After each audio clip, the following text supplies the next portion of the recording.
Quelles ont été les heures les plus sombres de l'histoire? Est-ce qu'il s'agit de l'âge sombre du Moyen Âge ou encore des heures sombres de la Seconde Guerre mondiale? Ou est-ce qu'il s'agit plutôt des heures que nous sommes en train de vivre, de cette période avec ce virus, le Covid-19?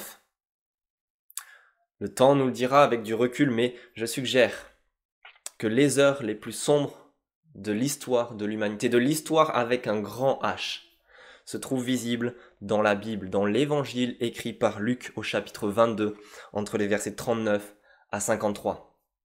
Pourquoi? Parce qu'au début de ce chapitre, on a vu Satan lui-même entrer en scène en entrant dans Judas, qui s'apprête à trahir Jésus pour le livrer. Jésus, Dieu venu sur terre, se présente face à sa propre mort. Lors de son dernier repas, un repas de fête, un repas de Pâques, Jésus le transforme en un repas de deuil puisqu'il annonce sa propre mort et la trahison de l'un de ses plus proches amis. L'ambiance est pesante. Il fait nuit, il est tard, Jésus et ses disciples sortent du repas et se confinent, partent à l'écart sur une petite montagne. Là, plusieurs seront désespérés, d'autres vont s'endormir de tristesse.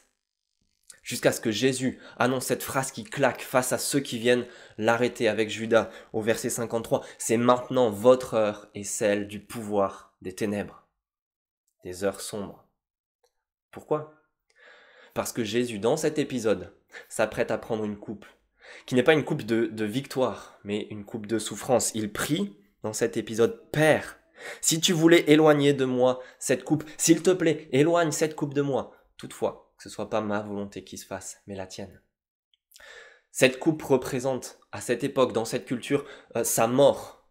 Mais plus encore, dans la Bible, dans l'Écriture, dans l'Ancien Testament, quasi tout le temps, la coupe représente la colère de Dieu. Jésus s'apprête, en allant mourir sur la croix, il s'apprête à prendre la colère de Dieu.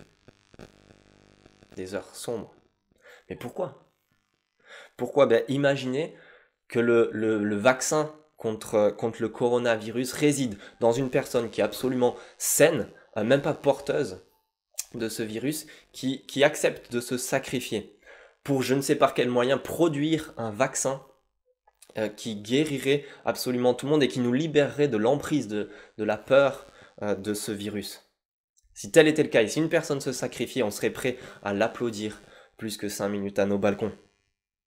C'est ce que Jésus a fait, et non pas face à un simple virus, mais face à la colère de Dieu que nous méritons absolument tous. Lorsqu'on comprend ça, Jésus mérite bien plus que des applaudissements, et on verra dans une prochaine vidéo comment le suivre, comment marcher à sa suite.